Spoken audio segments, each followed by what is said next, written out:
Período pré-colonial. O período pré-colonial compreende desde a chegada dos portugueses ao Brasil em 1500 até meados da década de 1530. A chegada dos portugueses ocorreu com a expedição liderada por Pedro Álvares Cabral. Essa expedição tinha como destino a Índia, porém durante o trajeto houve um imprevisto e acabaram chegando no Brasil. Foi a partir desse momento que se iniciou o período pré-colonial. Exploração do pau-brasil. Entre 1503 e 1505, ocorreu as primeiras iniciativas de exploração do território brasileiro. Durante as explorações, iniciou a primeira atividade econômica do Brasil nessa fase, a exploração do pau-brasil. Ele ganhou importância porque sua madeira era usada na construção de objetos, mas a real importância do pau-brasil derivava da resina vermelha encontrada na madeira e que era utilizada na produção de um corante que tingia tecidos, sendo assim um item valioso para os portugueses. A extração do pau-brasil era feita com a mobilização dos indígenas por meio do escambo. O escambo é uma atividade de troca que era utilizada quando ainda não havia sistema monetário. Então, os indígenas realizavam o corte e o transporte das toras da madeira até as feitorias e eram pagos com quinquilharias, como espelhos, baús e foices. Feitorias.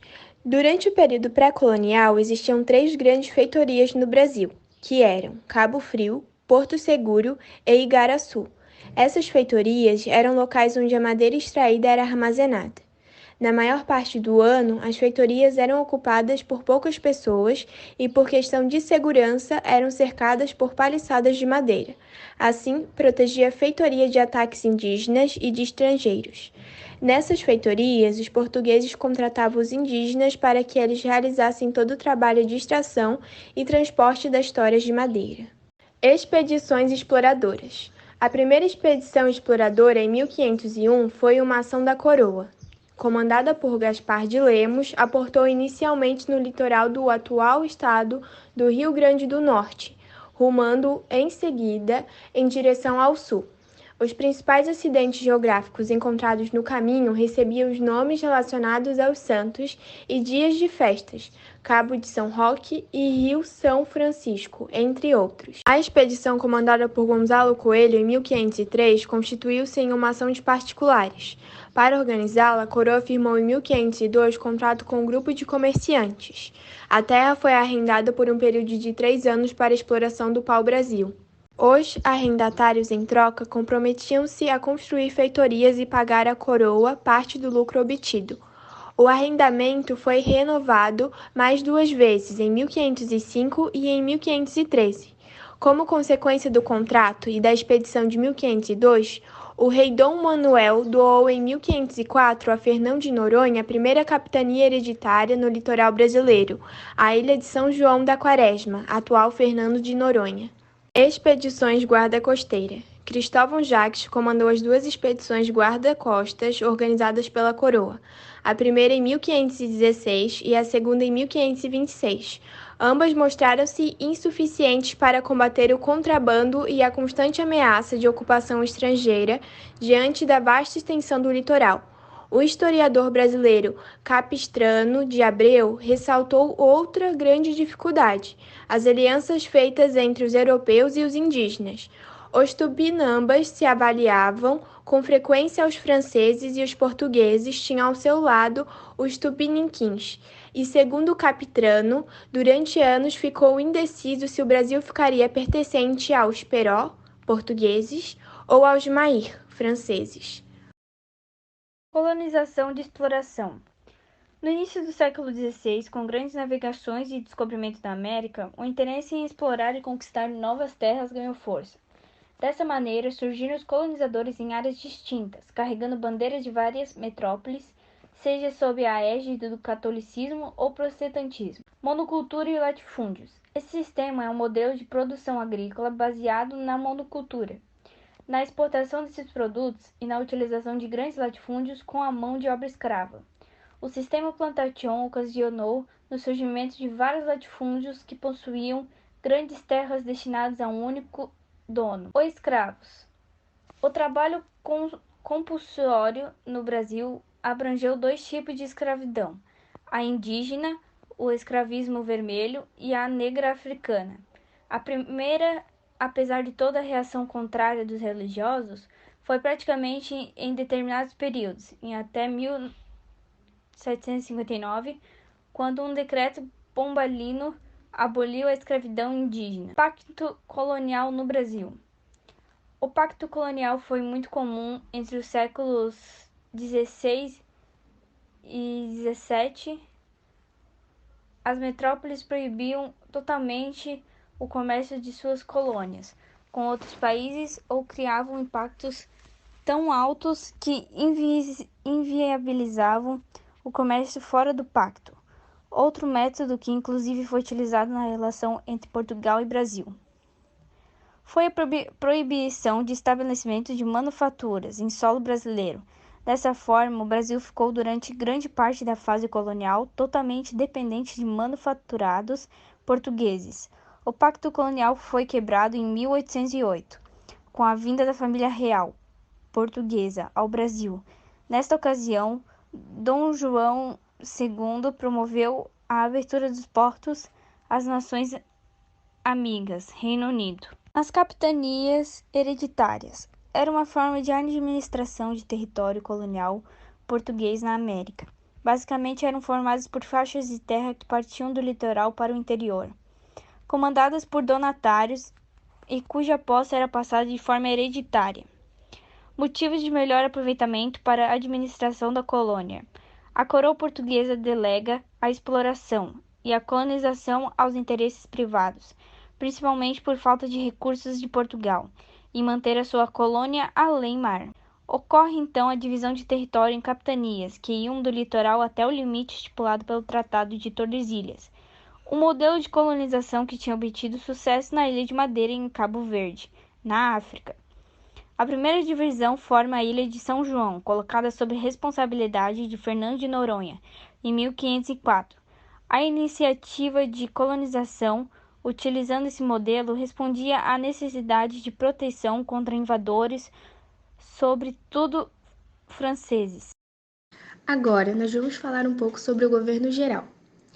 O governo geral foi criado em 1548 pela coroa, com o objetivo de organizar e centralizar ainda mais a administração colonial.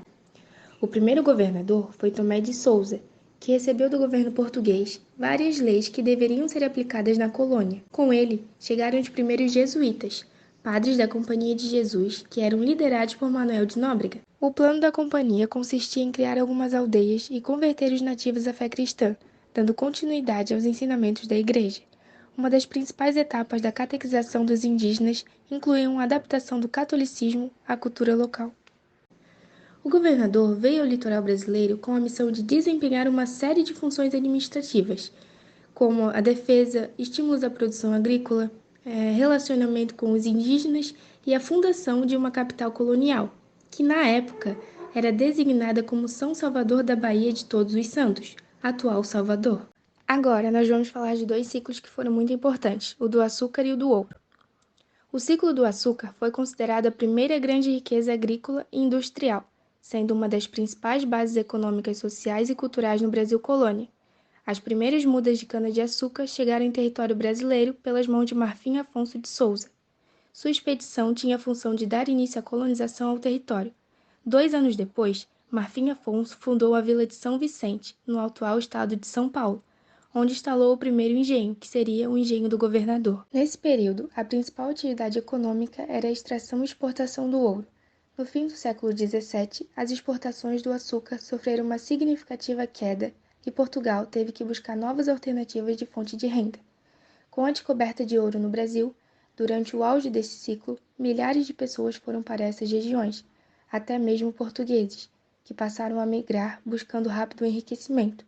Os principais reservatórios de ouro foram descobertos em Minas Gerais, Goiás e Mato Grosso.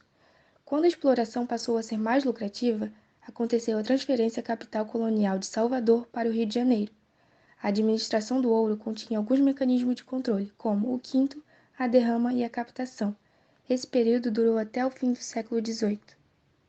No século XVIII, podemos observar que algumas revoltas foram fruto da incompatibilidade de interesses existentes entre os colonos e os portugueses. Algumas vezes, a situação de conflito não motivou uma ruptura radical com a ordem vigente, mas apenas a manifestação por simples reformas que se adequassem melhor aos interesses locais. Os livros de história costumam definir essas primeiras revoltas como sendo de caráter nativista, mas outras rebeliões desenvolvidas no mesmo século, as chamadas rebeliões separatistas, pensavam no meio de se organizar a vida no espaço colonial a partir do banimento definitivo da autoridade lusitana. Seus integrantes eram membros da elite que influenciaram pelas manifestações liberais que engendraram a independência das 13 colônias na América do Norte e a Revolução Francesa de 1789. Mesmo preconizando os ideais iluministas e liberais, as revoltas acontecidas no Brasil eram cercadas por uma série de limites. O mais visível deles se manifestava na conservação da ordem escravocrata e a limitação do poder político aos membros da elite econômica local. Além disso, o contrário que se apregoavam muitos historiadores, essas revoltas nem mesmo tinham a intenção de formar uma nação soberana ou atingir amplas parcelas do território colonial. Entre os principais eventos que marcam a deflagração da revolta nativista, destacamos a revolta de Beckman, em 1684, no Maranhão, a revolta dos Eboabas, 1707, Minas Gerais, a revolta dos Mascates, em 1710, Pernambuco, a revolta de Filipe dos Santos, 1720, Minas Gerais. As únicas revoltas separatistas foram a Inconfidência Mineira, ocorrida em 1789, na região de Vila Rica, e a Conjuração Baiana, deflagrada em 1798, na cidade de Salvador. Crise do sistema colonial no Brasil. O sistema colonial brasileiro começou a entrar em crise no final do século XVIII e início do século XIX.